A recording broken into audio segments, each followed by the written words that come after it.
ஏண்டா இன்ப நிதிக்கு கழுவி போறீங்களா? உங்களுக்குலாம் வந்து கொத்தடிமைகள், உங்களுக்குலாம் இப்படியா அப்படின்னு என்ன பேச்சு பேசினாங்க. இப்ப நீங்க என்னடா பண்ணிட்டு இருக்கீங்க? பொங்கல் விழாவை கொண்டாடின அந்த கேவலமான ஒரு நிகழ்ச்சி இருக்கு இல்லையா, அந்த ப்ரோக்ராம் நீங்க வந்து அப்சர்வ் பண்ணீங்க அப்படின்னா கையில் வழி நேற்று ரிப்பன் கட் பண்ணதுக்கும் அந்த பொங்கல் நிகழ்ச்சிக்கும் என்ன கனெக்டிவிட்டி அப்படிங்கறத நம்ம புரிஞ்சுக்கலாம். பொதுக்குழு கூட்டம் நடந்துச்சு நாம் தமிழர் கட்சியினோட. அன்னைக்கே அன்னியாரை கூப்பிட்டு நிர்வாகியை தூக்கிட்டு பக்கத்துல உட்கார வச்சாரு. அப்பயே எல்லாருக்கும் தெரிஞ்சு போச்சு அன்னியார பொதுச் செயலாளரை ஆக்கணும். ஊருக்குலாம் லேப்டாப் எடுத்த கடைசியில பிள்ளைக்கு லேப் டெஸ்ட் எடுக்காம போயிட்டே அதை தம்பிங்க பண்றாங்க. சோ உன் பொண்டாட்டிக்கு லேப் டெஸ்ட், உன் பிள்ளைங்களுக்கு லேப் டெஸ்ட் தம்பிங்க கரெக்டா பண்ண ஆரம்பிச்சுட்டாங்களே. உண்மையாவே வந்து கைல்வெளி வந்து தெலுங்கர் தான். அந்த பையன் ஆக்கில் யாருன்னு பாத்தீங்கன்னா கைல்வெளியோட அக்கா அமுதா, அவங்களுடைய பையன். அவங்க யாருடைய பொண்ணு? காளிமுத்துவோட பொண்ணு. அந்த காளிமுத்து இந்த பசங்களோட கைல்வெளி அமுதாவோட அம்மா யாரு? பியூர் தெலுங்குச்சு. உன் கட்சிக்கு தலைமையிலேயே, உன் கட்சிக்கு பொதுச் செயலாளர், உன் கட்சிக்கு வாரிசா நீ தெலுங்கரே கொண்டு வந்து வைக்கிற. இதுல கட்சிக்கு பேரு நாம் தமிழர் கட்சியா? பஞ்சப்பொடி மாமா பையன் சாக்கடை துரைமுருகன் மாதிரி ஆட்கள் உள்ள இருக்காங்க. அண்ணன் எப்படா சாமா தின்ன எப்படா காலியாவும் வெயிட் பண்ணுங்கிறாங்க. இப்போ உயிர் பயம் வந்துருச்சு சீமானுக்கு. ஐயோ ஒத்திக்கிட்டு இருக்கிறீங்க தேல்கொட்டினா மாதிரி. இப்ப பேச வேண்டியது தானே. அதனால தம்பிங்களுக்கு என்ன சொல்றேன் அப்படின்னா, ஸ்கூல் பையனுக்கு எப்படி டயாப்பர் மாத்தணும், எப்படி தொடச்சு விடணும், எப்படி ஸ்நாக்ஸ் வாங்கி பார்சல் பண்ணி கொடுக்கணும் அப்படிங்கறதெல்லாம் கத்துக்க சொல்லுங்க. விட்டா சீமான் தன்னுடைய மாமியாருக்கு கூட கட்சியில பெரிய பொறுப்பு தரலாம். ராஜமாதா அப்படிங்கிற ரேஞ்சுக்கு கட்சியில புதுசா ஒரு பொசிஷனை கிரியேட் பண்ணி, வாங்க மாமியாரு, மாமியார்கிட்ட நல்லா வேற கேட்டிருக்கான் பாருங்க, விவசாய நல்லா வேற கேட்டிருக்கான், மாமியார் கொடுக்கணும். கூட்டிட்டு வந்து மாமியார், மைச்சுனர், பொண்டாட்டி, புள்ள எல்லாரையும் கூட்டிட்டு வந்து கட்சியில பொறுப்புலாம் கொடுக்க போறேன். நான் என்ன கேள்வி கேட்கிறேன், ஏண்டா நீ என்ன பேசின மேடையில ஏறி பெரியாரையும் அம்பேத்கரையும் அவர்கள் நான் வந்து வழிகாட்டியா தான் ஏத்துப்பேன். ஏன்னா அவங்க எங்க ரத்தத்துல பிறக்கல, என் ரத்தத்தை சேர்ந்தவர்கள் இல்ல அப்படின்னு சொன்னீங்க. உன் மாமியாரு, உன் பொண்டாட்டி, உன் மச்சின, இந்த பையன் ஆக்கிலு எல்லாரும் ரத்தத்துல பிறந்தவங்களா? வெக்கமா இல்ல? சீமான் அப்படிங்கிற ஒரு பாலியல் பொறுக்கிக்கு சப்போர்ட் பண்ணவன் இந்த கைல்வெளி. கொள்ளையில அவ்வளவு பொண்ணுங்க இருக்கும்போது உனக்கு பழகிறதுக்கு விஜயலட்சுமி தான் கிடைச்சான்னு சொல்லி கேட்டுச்சான். அப்போ தன்னுடைய கணவனுடைய பாலியல் பொறுக்கித்தனத்துக்கு சப்போர்ட் பண்ணக்கூடிய கைல்வெளி நாம் தமிழர் கட்சிக்கு தலைமை பொறுப்பில் வருவதற்கு தகுதி உடையவர். ரூட்ஸ் தமிழ் பார்வையாளர்களுக்கு வணக்கம். நீண்ட நாள் கழிச்சு ரூட்ஸ் தமிழ்ல உங்களை எல்லாரையும் சந்திக்கிறதுல ரொம்ப மகிழ்ச்சி. இன்று நம்மோடு இணைந்திருக்கின்ற சிறப்பு விருந்தினர் திராவிட நட்பு கழகத்தின் மாநில துணைத் தலைவர் தோழர் ஸ்ரீவித்யா அவர்கள் இணைந்துள்ளார். வாருங்கள், அவரோடு பேசலாம். தோழர் வணக்கம். வணக்கம், வாழ்த்துக்கள். நன்றி தோழர். முதல் கேள்வியா, நேற்று வந்து ஒரு சம்பவம் சர்ச்சையாக மாறியது. குறிப்பாக நாம் தமிழர் கட்சியின் தலைமை ஒருங்கிணைப்பாளர் சீமானுடைய மனைவி கயல்வெளி திருப்போரூர் கட்சி அலுவலகத்தை, நாம் தமிழர் கட்சி அலுவலகத்தை திறந்து வைத்திருக்கிறார். கட்சியில அவங்க எந்த பொறுப்புலையும் இல்லை. சீமான் தான் ஒரு கட்சி அலுவலகத்தை திறந்து வைக்கணும், இல்ல ஒரு மாநில நிர்வாகி திறந்து வச்சிருக்கலாம், இல்ல மாவட்ட செயலாளர் கூட திறந்து வச்சிருக்கலாம். ஆனால் எந்த பொறுப்பிலும் இல்லாத கயல்வெளி எதற்காக கட்சி அலுவலகத்தை திறந்தார் அப்படின்ற ஒரு கேள்வி எல்லார் மத்தியிலையும் எழுந்திருக்குது. ஏன்னா வாரிசு அரசியலுக்கு எதிராக சீமான் வந்து அதிக அளவில் பேசியிருக்கிறார், தற்போது வரை பேசிட்டு இருக்கிறாரு. இப்ப இந்த விவகாரம் குறித்து நாம் தமிழர் கட்சிக்குள்ளேயே பிரச்சனை ஆகுது. தம்பிகள் வந்து கடுமையான வார்த்தைகளை பயன்படுத்தி அன்னிக்கு எதிராக வீடியோவை போட்டுட்டு இருக்கிறாங்க. இந்த அன்னியாரினுடைய கட்சி திறப்பு, அரசியல் பிரவேசம், இது குறித்து உங்களோட கருத்து என்ன? கைல்வெளி வந்து ஆஃபீஸ் திறந்து வைக்கட்டும், ஊட திறந்து வைக்கட்டும், எதை வேணாலும் திறந்து வச்சுக்கிட்டோம், அதை பத்தி நம்மளுக்கு பிரச்சனை கிடையாது. அது அந்த கட்சிக்குள்ளேயே இருக்குது. அந்த கட்சியில இருக்கிறவங்க ஆதரிக்கிறாங்க, எதிர்க்கிறாங்க அப்படிங்கிறது தான். அது அந்த கட்சிக்குள்ளது. ஆனா நம்ம ஏன் அதை விமர்சிக்க வேண்டி இருக்கு, கேள்வி எழுப்ப வேண்டி இருக்கு அப்படின்னு ஒரு கேள்வி இருக்கு இல்லையா? அவங்க கட்சி அவங்க ஏதோ பண்ணிட்டு போட்டுமே, யார வேணா வச்சு திறந்துக்கிட்டோம், உங்களுக்கு என்னமா, உங்க கட்சியை மட்டும் பாருங்க அப்படின்னு நம்ம சொல்லலாம். ஏன்னா அது கட்சிங்கிறது ஒவ்வொருத்தரோட தனிப்பட்டது, அரசு கிடையாது. அப்ப இருந்துட்டு போட்டுமே அப்படின்னா. ஆனா ஏன் அதை நம்ம கேள்வி கேட்க வேண்டி இருக்கு, விமர்சிக்க வேண்டி இருக்கு, என்ன நடந்தது அப்படின்னு பார்க்க வேண்டியது இருக்கு அப்படின்னா, உன் வாய் அந்த மாதிரி, உன் வாயை வச்சுக்கிட்டு நீ சும்மா இல்லாம என்னென்ன பேசுன நீனு, அப்போ நீ பேசினது உனக்கு திரும்பி வரதானே செய்யும். ஓகே, சீமான சொல்றீங்க. ஆமா, அவனதான் சொல்றேன். என்ன பேசினார் சீமான்? அவன் தான் வந்து திமுகவை பார்த்து மத்த கட்சி கூட விட்டுருவான். அவனுக்கு அந்த திமுகவை பார்த்தோன்னே எரியும் பாருங்க, ஒரு எரிச்சல் வரும், தரிப்பு அப்படி எரியும் அவனுக்கு. அதிமுக இல்லையா வாரிசு அரசியல், குடும்ப அரசியல், அதை விட்டுருவான். ஏன் பாமக இல்லையா, அதை கேள்வி கேட்டுருவான். அவன் அதெல்லாம் கேட்க மாட்டான். ஆனா திமுகவை மட்டும் கேட்பான். ஏன்னா அவனை இறக்கி விட்டதே அதுக்காக தான் வச்சுக்கோங்களேன். திமுகவை பத்தி என்னென்ன பேசினா, குடும்ப அரசியல் பண்றாங்க, வாரிசு அரசியல் பண்றாங்க, ஏன்னா அவங்க குடும்பமே தான் வரணுமாடா, நீங்க அவங்களுக்கு போய் சேவகம் பண்ணுவீங்களாடா அப்படின்லாம் பேசினால. அவனோட தம்பி சோம்பி கும்பல் என்னென்னலாம் பேசிச்சு. ஏண்டா இன்ப நிதிக்கு கழுவி போறீங்களா, உங்களுக்குலாம் வந்து கொத்தடிமைகள், உங்களுக்குலாம் இப்படியா அப்படின்னு என்ன பேச்சு பேசினாங்க. இப்ப நீங்க என்னடா பண்ணிட்டு இருக்கிறீங்க? சாட்டை துரைமுருகன் இவங்க எல்லாருமே கடுமையா பேசுனாங்க. நான் அவனுக்கு வர மஞ்சள் பொடி வாங்க பையனுக்கு அப்புறமா வரேன். நான் என்னென்ன பேச்சு பேசுனீங்க? இப்போ உங்களுக்கு ரிப்பீட் ஆகும்ல, நீங்க பேசுனது தானே உங்களுக்கு ரிப்பீட் ஆகும். இப்போ நான் கேட்குறேன், கயல்விழி சீமானோட பொண்டாட்டி, கட்சியில வந்து கல்யாணம் ஆகுற வரைக்கும் அந்த அம்மாவுக்கும் சீமானுக்கும் நாம் தமிழர் கட்சிக்கும் வந்து, அதாவது சீமானுக்கும் அந்த அம்மாவுக்கும் தொடர்பு இருந்தது, அது வேற. நாம் தமிழர் கட்சிக்கும் கயல்விழிக்கும் சம்மந்தம் இருந்ததான்னு கேட்டா கிடையாது. அவங்க கட்சியில அப்ப எங்கேயுமே எந்த பொறுப்புலையுமே கிடையாது. கல்யாணத்திற்கு பிறகுதான் வந்து நாம் தமிழர் கட்சியோட கனெக்டிவிட்டி. அப்புறம் அண்மையில தான் வந்து வழக்கறிஞர் அணியில இந்த அம்மா இருக்கிறாங்க. மற்றபடி இவங்க என்ன அந்த கட்சிக்கு பண்ணிட்டாங்க அப்படிங்கிற ஒரு கேள்வி வருது. இப்போ அதனாலதான் வந்து அந்த கட்சியில இருக்கிறவங்களும் சரி, வெளியில இருக்கிற நாமளும் விமர்சிக்க வேண்டியதா இருக்கு. குடும்ப அரசியல்னு பேசினியே, இப்ப மூஞ்ச கொண்டு போய் எங்க வச்சுப்ப? வாரிசு அரசியல்னு பேசினியே, இப்ப மூஞ்ச கொண்டு போய் எங்க வச்சுப்ப? ஆக்சுவலா கயல்வழி போய் நேற்று வந்து ரிப்பன் கட் பண்ணது அப்படிங்கிறது வந்து லாங் டேர்ம் பிளானோட ஸ்டார்டிங் பாயிண்ட்.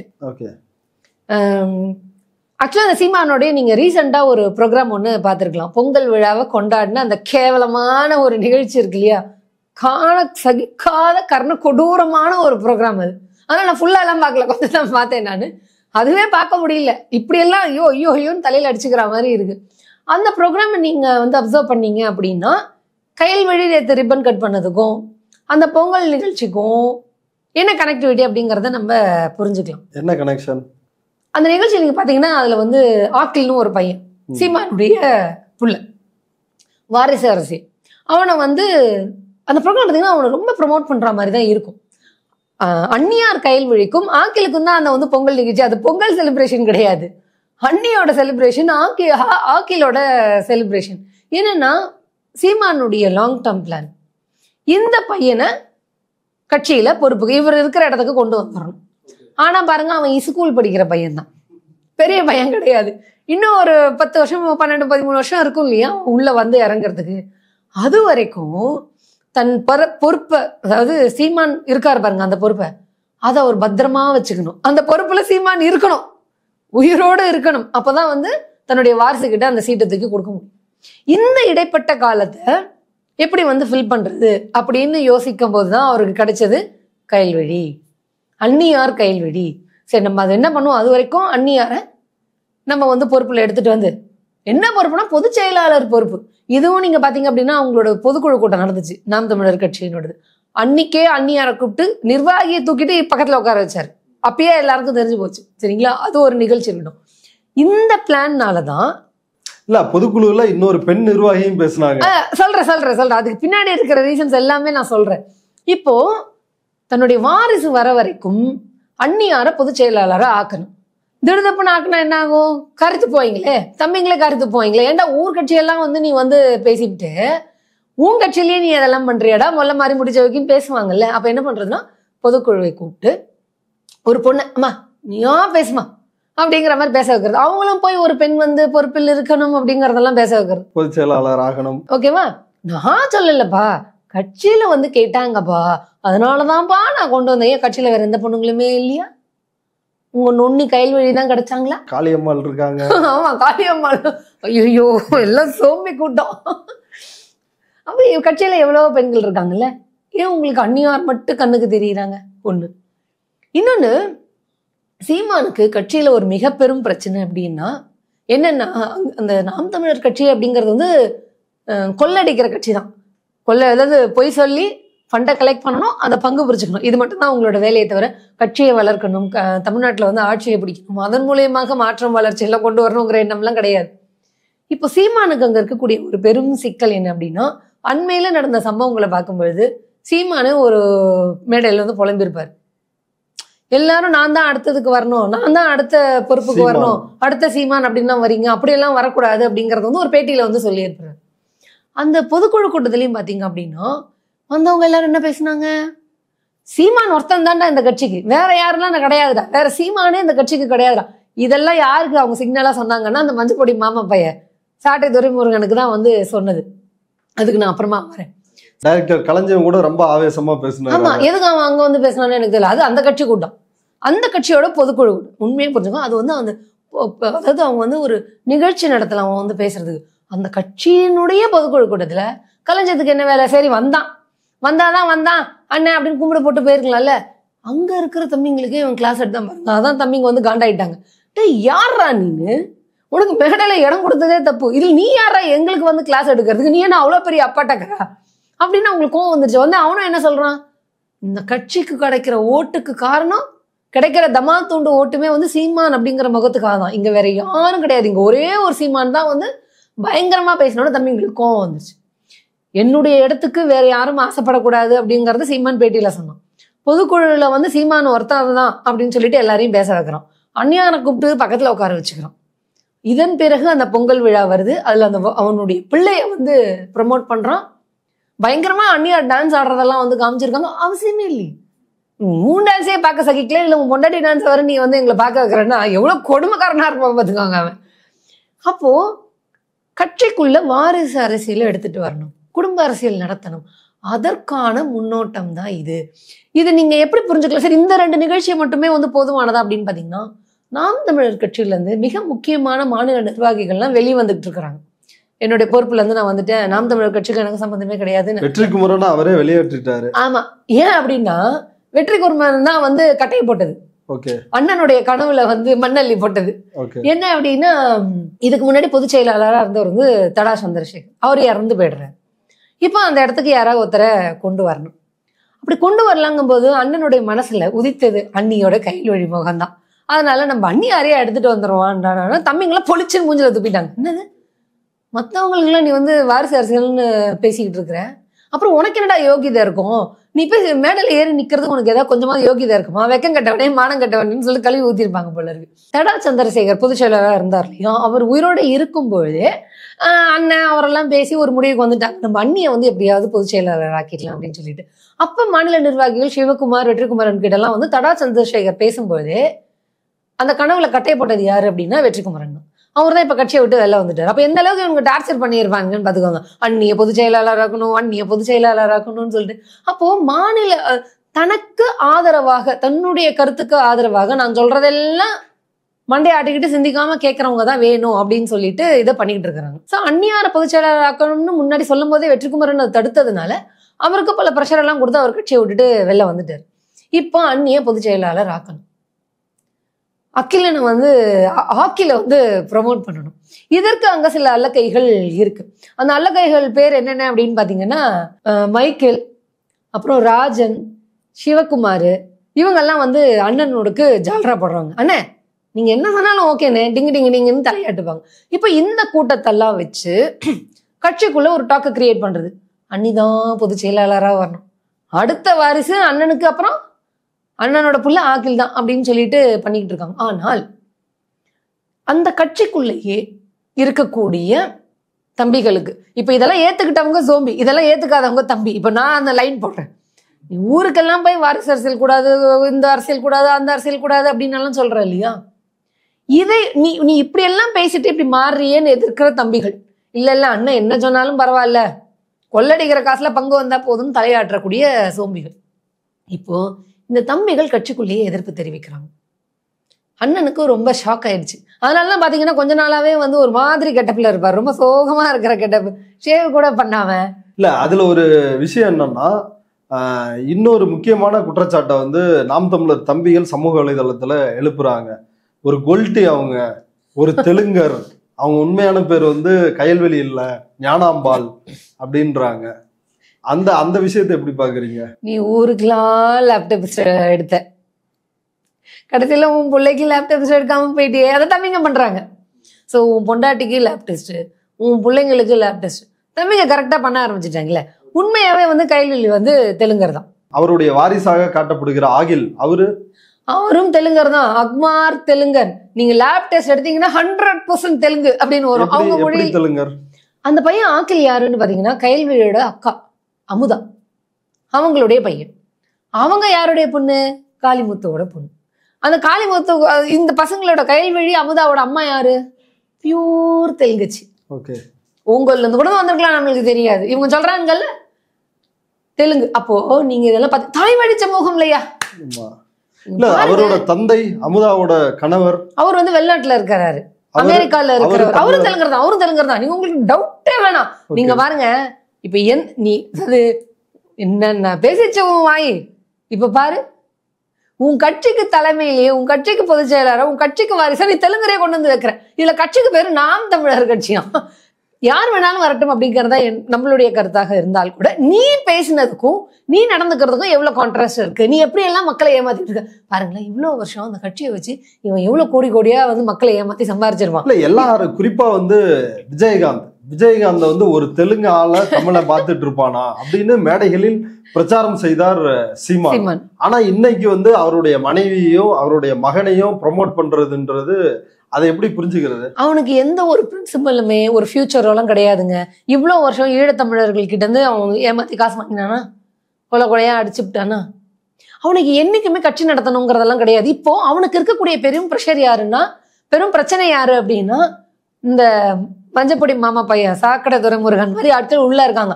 அண்ணன் எப்படா சாமா தின்ன எப்படா காலியாவும் வெயிட் பண்ணுங்கிறாங்க.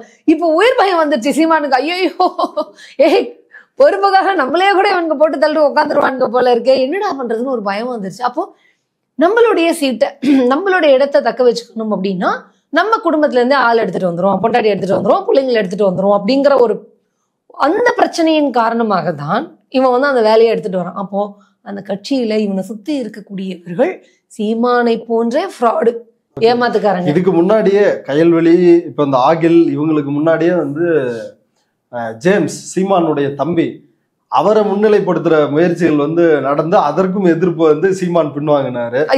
இப்போ பொதுச் செயலாளரா ஆக்கிடுவாரா கைவெளியா? இதுக்குமே வந்து இந்த அம்மா போய் ரிப்பனை கட் பண்ணி திறந்தோன்னா ஊரே காரி துப்புச்சு, கழுவி ஊத்துச்சு.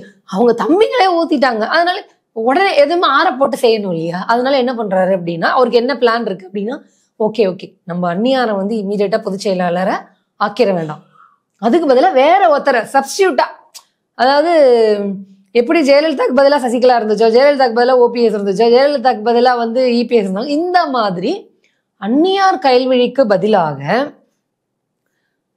வேற ஒருத்தரை கூட்டிட்டு வந்து இப்போதைக்கு பொதுச் செயலாளராக உட்கார வச்சு மற்றவங்க வாயை ஆஃப் பண்ணிடுவோம். இப்போதைக்கு அவர் வந்து யாரை கூட்டின்னு வந்து வைக்கிறாங்க அப்படின்னு பாத்தீங்கன்னா, இதேதான் அண்ணன் என்ன சொல்றாரு, தலையை டிங்கு ஆட்டிக்கிட்டு வரக்கூடிய அங்க மருத்துவர் அணியில இருக்கக்கூடிய டாக்டர் கருப்பையா அப்படின்னு ஒருத்தர் இருக்காரு. அவரை தான் வந்து அவர் வாயெல்லாம் பூச்சியாதான் கண்டிப்பா இருக்கணும். அண்ணன் என்ன சொன்னாலும் கேட்டுப்பாரு, அண்ணி என்ன சொன்னாலும் கேட்டுப்பாங்கன்னு வச்சுக்கோங்களேன். இப்போ அவரை கூட்டிட்டு வந்து உட்கார வச்சு இப்போதைக்கு டெம்பரவரியா, அதுவும் இப்போ 24 எலெக்ஷன் இமீடியட்டா வருது இல்லையா, இன்னும் ஃபியூ மந்த்ஸ்ல எலெக்ஷன் வருது, அதுக்குள்ளேயும் தம்பிங்க அதிருப்தி ஆயிட்டாங்கன்னா கல்லா கட்ட முடியாதே, தம்பிங்க தானே அங்கங்க போய் கலெக்ஷன் எல்லாம் பண்ணி எடுத்துட்டு வந்து தராங்க, கலெக்ஷன்ல பிரச்சனை ஆயிடக்கூடாது, அதனால இப்போதைக்கு கயல்வெளியா அப்புறமா பொதுச் செயலாளர் ஆகும், இப்போதைக்கு கருப்பையாவா பொதுச் செயலாளரா ஆக்கும் அப்படிங்கிற பொதுச் செயலாளரா வருவாங்க கயல்வெளி. அதுக்கான திட்டம் என்ன? இந்த எலெக்ஷன் முடிஞ்சதுக்கு அப்புறமா அவங்களோட மெயின் டார்கெட் 26 தான். 26ல தானே நம்ம எடுத்து அவர் கூட எல்லாம் வந்து கூட்டணி வச்சு டீல்லாம் பேசி காசெல்லாம் வாங்க முடியும். அதனால அந்நியார் வந்து 2026 எலெக்ஷனுக்கு பொதுச் செயலாளராக வந்துருவாங்க.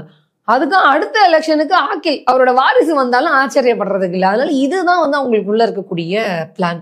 ஓகே, இப்போ எதுக்கு எடுத்தாலும் வந்து எல்லா விஷயத்திற்கும் கடுமையான விமர்சனங்களை வந்து யூடியூப்களில் கதறவங்க வந்து சாட்டை துரைமுருகன், இடுமாவனம் கார்த்தி, காளியம்மாள், களஞ்சியம், இப்போ இவங்க எல்லாருமே வந்து அமைதியா இருக்கிறாங்களே.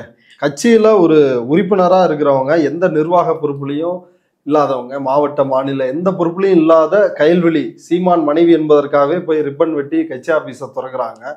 ஆனா சாட்டையோ இடுமானங்கார்த்தியோ காளியம்மாளோ எல்லாம் வாய்மூடி கிடக்குறாங்களே. அப்போ யாரு கொத்தடிமைன்னு தெரியுதுல்ல, பொத்திக்கிட்டு இருக்கிறீங்க தேல் கொட்டினா மாதிரி.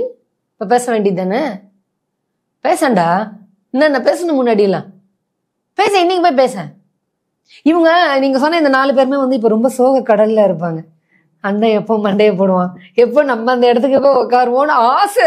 இப்ப இந்த பொங்கல் விழாவில் வந்து சீமானுடைய மகன், அவர்கிட்ட சீமானே பக்கத்தில் நின்று ப்ரொமோஷன் அந்த வேலைகள் வந்து சீமான் பார்த்தாரு. அப்போ வந்து நெறியாளர் வந்து கேட்குறாரு, ஆங்கர், கூட்டங்களுக்கெல்லாம் போவீங்களா அப்பா கூட்டத்துக்கெல்லாம் அப்படின்னு சொல்றப்ப அந்த பையனும் ஆமாங்க நான் போவேன், கூட்டத்தில் உட்காந்துருப்பேன், அங்கே வந்து கட்சிக்காரவங்கலாம் வந்து வணக்கம் தம்பி அப்படின்னு சொல்லி எனக்கு வணக்கம் வைப்பாங்க அப்படின்னு சொல்றாரு. இப்போ இதுவே வந்து அவரை அடுத்த கட்டத்துக்கு இப்பயே தம்பிகள் வந்து கருத ஆரம்பிச்சிட்டாங்கன்னு புரிஞ்சுக்கலாம். ஆமா, நான் கேட்குறேன், அப்ப யார் கொத்தடிமையா இருக்கான்? அவன் இசுகோல் பையன், பெரிய பையன் கூட கிடையாது, ஒரு காலேஜ் படிக்கிறான், அவனுக்கு அந்த பாலிடிக்ஸ் தெரியும், சப்போர்ட்டிவா இருக்கான் கட்சிக்கு அப்படின்னா பரவாயில்ல. அதுவே ஸ்கூல் பையனுக்கு, அவனுக்கு போய் எதுக்கு நீங்க வணக்கம் வைக்கிறீங்க? ஏண்டா அந்த அடிமை புத்தி உங்களுக்குள்ள எவ்வளோ இருக்குது. அதனால தம்பிங்களுக்கு என்ன சொல்றேன் அப்படின்னா, ஸ்கூல் பையன், அதனால ஸ்கூல் பையனுக்கு எப்படி டயாப்பர் மாற்றணும், எப்படி தொடச்சி விடணும், எப்படி ஸ்நாக்ஸ் வாங்கி பார்சல் பண்ணி கொடுக்கணும் அப்படிங்கிறதெல்லாம் கற்றுக்க சொல்லுங்க. ஊரையே அவ்வளோ பேச்சு பேசிட்டு இன்னைக்கு வந்து உங்க அண்ணனோட பையனுக்கு போய் வணக்கம் வைக்கிறீங்களே, வெக்கமா இல்லையா? இதைதான் நீங்க ஒரு இன்டர்வியூல கேட்டீங்க. ஆமா, வாரிசு அரசியல் கேட்டேன். ஆமா, உங்க மைத்துனருக்கு சீட்டு கொடுத்துருக்கீங்களே அருண்மொழி தேவனுக்கு, அதுக்கு அவன் என்ன பதில் சொன்னா? அவன் என் மகனாடா. ஒரு அந்த வாரிசு அரசியலுக்கு டெஃபினிஷன் கொடுத்தான் பாருங்க, ஒரு கேவலமான டெஃபினிஷன். முட்டா பையன், நான் பெத்தாடா வாரிசு, இன்னும் உன் பிள்ளைய தானே கூட்டின்னு வந்து நிக்க வச்சிருக்கிறேன். இத்தனோண்டா இருக்கும்போதே கட்சியில் இருக்கிறவங்களாம் வந்து வணக்கம் சொல்லுவாங்களாம். நான் என்ன சொல்றேன்னா, ஒரே ஒரு ஆப்ஷன் வந்து நாம் தமிழர் கட்சி தம்பிங்களுக்கு கொடுப்போம். உங்க அண்ணன் ஸ்டேஜில் செருப்பத்துக்கு காமிச்சான், அவன் பண்ணது இப்போ அவனுக்கே ரிப்பீட் ஆக போகுது. இந்த மாதிரி வாரிசு அரசியல், குடும்ப அரசியல், பொண்டாட்டி பிள்ளைங்கள்லாம் கூட்டின்னு வரப்போறோம். நீங்க எல்லாரும் ஒரு செருப்பை கையில் ரெடியா வச்சுக்க சொன்னோம். சீமான் வந்து நாம் தமிழர் கட்சியை தன்னோட குடும்ப சொத்தா பார்க்க ஆரம்பிச்சிட்டாருன்னு புரிஞ்சுக்கலாமா? அவன் அதை ஒரு கட்சியாவே பார்க்கல. முதல்ல நாம் தமிழர் கட்சி அப்படிங்கிறத அவன் ஒரு கட்சியாவே பார்க்கல. காசு சம்பாதிக்கிறதுக்கான ஒரு அமைப்பாக தான் அவன் பார்த்துருக்கான். இப்போ பையன் வரான், பொட்டாட்டி வர போறான் அப்படிங்கும் போது அது ஆப்வியஸ்லி குடும்ப கட்சி தானே. குடும்பம் மட்டுமே இருந்தால் போதும், குடும்பத்தினர்கள் மட்டுமே பொறுப்பில் இருந்தால் போதும். மச்சனை என்ன எல்லாரும் எல்லாம் வர ஆரம்பிச்சிருவாங்க. அதனால அது இனிமேல் நாம் தமிழர் கட்சின்னு சொல்றதை விட நாம் குடும்ப கட்சி அப்படின்னு போஸ்டர் போட்டுக்கலாம், சீமானோட போட்டோ போட்டு விட்டா. சீமான் தன்னுடைய மாமியாருக்கு கூட கட்சியில பெரிய பொறுப்பு தரலாம். ராஜமாதா அப்படிங்கிற ரேஞ்சுக்கு கட்சியில புதுசா ஒரு பொசிஷனை கிரியேட் பண்ணி, வாங்க மாமியாரு, என் மாமியார்கிட்ட நல்லா வேற கேட்டிருக்கான் பாருங்க, விவசாய நல்லெல்லாம் வேற கேட்டிருக்கான், மாமியார் கொடுக்கணும். அதனால கூட்டிட்டு வந்து மாமியார், மைச்சுனர், பொண்டாட்டி, புள்ள எல்லாரையும் கூட்டின்னு வந்து கட்சியில பொறுப்புல அவன் கொடுக்க போறான். நான் என்ன கேள்வி கேட்கிறேன், ஏண்டா நீ என்ன பேசின மேடையில ஏறி பெரியாரையும் அம்பேத்கரையும்? அவர்கள் நான் வந்து வழிகாட்டியா தான் ஏத்துப்பேன், ஏன்னா அவங்க எங்க ரத்தத்துல பிறக்கல, என் ரத்தத்தை சேர்ந்தவர்கள் இல்ல அப்படின்னு சொன்னியே. உன் மாமியாரு, உன் பொண்டாட்டி, உன் மச்சின, இந்த பையன் ஆக்கிலு எல்லாரும் உன் ரத்தத்துல பிறந்தவங்களா? உன் ரத்தமா? நான் மொழியின் அடிப்படையில சொல்றேன். உன் ரத்தம் இல்லையே. இப்ப அவங்களை கூட்டின்னு வந்து நடுவில் உட்கார வச்சிருக்கிற பொறுப்பு கொடுக்கறதுக்கு வெக்கமா இல்ல? இவனுக்கு கிடையாது. அந்த நாம் தமிழர் கட்சியில இருக்கக்கூடிய தம்பிங்களுக்கு கேட்கிறேன், உங்களுடைய இத்தனை வருஷ உழைப்பை, உங்களுடைய பொருளாதாரத்தை, உங்க வாழ்க்கையே சீரழிச்சுட்டு அங்க ஒருத்தன் குடும்ப அரசியலுக்கு ரெடி ஆயின்னு இருக்கிறான். எத்தனை பேர் வேலையை விட்டு துரத்தப்பட்டு நீங்க வெளிநாட்டுல இருந்து ஓடி வந்தீங்க? எத்தனை பேர் சொத்தை வித்து கட்சி கூட்டம்லாம் நடத்தினீங்க? இன்னைக்கு உங்க நிலைமை என்னாச்சு? இப்ப இந்த புகழ்மாறன் ஒருத்தர் வெளில வந்திருக்கிறாரு, அடுத்து வடிவேல் கந்தசாமின்னு ஒருத்தர் வெளில வந்திருக்கிறாரு. இப்ப இன்னும் அடுத்தடுத்து நிர்வாகிகள் வெளி வருவதற்கான வாய்ப்புகள் இருக்கா? இருக்கு. சூடு சொரணை, அங்க சூடு சொரணை இருக்கிறவங்க அந்த கட்சியிலயும் கொஞ்சம் பேர் இருப்பாங்களே. நம்ம என்னதான் சோம்பேஸ்னு சொன்னா கூட நம்ம அவர்களுடைய அந்த கொள்கைக்கு முரண்பாடா செயல்படுறதுனால நம்ம அவங்கள வந்து விமர்சிக்கிறோமே தவிர மற்றபடி அவங்க மேல நம்மளுக்கு எந்த ஒரு முன்விரோதமும் கிடையாது. கொள்கை நல்லா இருக்கு, ஆனா தவறான தலைவர் கையில இருக்கு அப்படிங்கறது, தவறான தருதல கையில இருக்குன்னு சொல்லணும். அதனாலதான் நம்ம விமர்சிக்கிறோம். நீங்க பேசுறது வந்து அநாகரிக அரசியலா இருக்கு, ஆபாச அரசியலா இருக்கு அப்படிங்கிறதுக்காக விமர்சிக்கிறோம். அப்ப அந்த கட்சியில எல்லாருமே அப்படி இருக்க மாட்டாங்க. ஆனா சூடு சொரணை இருப்பவர்கள், இவன் கட்சி கொள்கைக்கும் நடந்துக்கிறதுக்கும் வேற மாதிரி இருக்கு, கட்சி கொள்கையை விட்டுவிட்டு கொள்ளை அடிச்சுக்கிட்டு இருக்கிறான், குடும்ப அரசியல் நடத்துறான் அப்படின்னு சிந்திக்க கூடியவர்கள் அங்க சில பேர் இருப்பாங்க இல்லையா?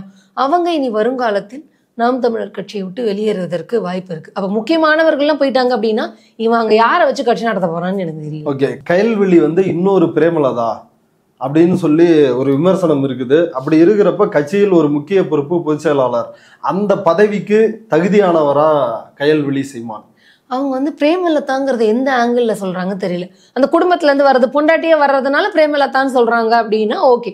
ஆனா நான் எந்த விதத்துல பாக்குறேன் அப்படின்னா, ஒரு கயல்விழி பிரேமலதாக்கு செட்டே, அதாவது அவங்க ரெண்டு பேரும் நீங்க ஒரே ஒப்பிடலாமா அப்படின்னா கூடாது அப்படின்னு தான் நான் சொல்லுவேன். ஏன்னா ஒரு நாளும் பிரேமலதா பெண்களை இழிவாக, அதாவது சீமான் அப்படிங்கிறவன் வந்து ஒரு பாலியல் பொறுக்கி, ஆனா விஜயகாந்த் அப்படி கிடையாது. பிரேமலதா அந்த மாதிரி எல்லாம் வந்து ஒரு பாலியல் குற்றவாளிக்கு சப்போர்ட் பண்ண மாதிரி எல்லாம் பேசினது கிடையாது. ஆனால் கயல்விழி பிரேமலதா ஒப்பிடாதீங்க அப்படிங்கிறதுக்காக சொல்ல கேட்கும் போது எனக்கே ஷாக் ஆகுது. ஐயோ, பிரேமலதா மேல எவ்வளவு விமர்சனங்கள் இருந்தால் கூட கயல்விழி பிரேமலதாவோடலாம் ஒப்பிடாதீங்க, ரொம்ப வருத்தமா இருக்கு எனக்கு. ஏன்னா சீமான் அப்படிங்கிற ஒரு பாலியல் பொறுக்கிக்கு சப்போர்ட் பண்ணவன் இந்த கயல்விழி. எந்த விஷயத்துல? அதான் அந்த விஜயலட்சுமியோட ரேப் கம்ப்ளைண்ட்டுக்கு விசாரணைக்கு வராலும் போலீஸ் ஸ்டேஷனுக்கு, அப்ப தன்னுடைய கட்சி கூட்டத்தை கூட்டிட்டு வந்தான். நான் இன்னும் கேட்கிறேன், ஏண்டா வாரிசு அரசியல் குடும்ப அரசியல கூட சகிச்சுக்கிறீங்க, டே அவன் ரேப் பண்ண கேஸுக்கெல்லாம் நீங்க எதுக்கடா கட்சி கொடியெல்லாம் தூக்கிட்டு வரீங்க, வெக்கமா இல்லையாடா உங்களுக்கு? அந்த விசாரணைக்கு வரும்பொழுது அப்படியே ஒரு ஒரு கூட்டத்தையே கூட்டிட்டு வந்தான். கூட கையில் வழி அவன் பொண்டாட்டியும் வந்துச்சு. அவன் பொண்டாட்டி என்ன சொல்லிச்சுன்னு சொன்னா, என்ன கொள்ளையில அவ்வளவு பொண்ணுங்க இருக்கும்போது உனக்கு பழகிறதுக்கு விஜயலட்சுமி தான் கிடைச்சிச்சான்னு சொல்லி கேட்டுச்சான். அப்போ தன்னுடைய கணவனுடைய பாலியல் பொறுக்கித்தனத்துக்கு சப்போர்ட் பண்ணக்கூடிய கயல்விழி நாம் தமிழர் கட்சிக்கு தலைமை பொறுப்பில் வருவதற்கு தகுதி உடையவர். ஓகே, இதனால நீங்க அவங்களோட எல்லாம் கம்பேர் பண்ணி இது பண்ணிடாதீங்க. முழுக்க முழுக்க நாம் தமிழர் கட்சிக்கு தலைமை பொறுப்பில் வருவதற்கு கயல்விழிக்கு எல்லா தகுதியும் இருக்கு.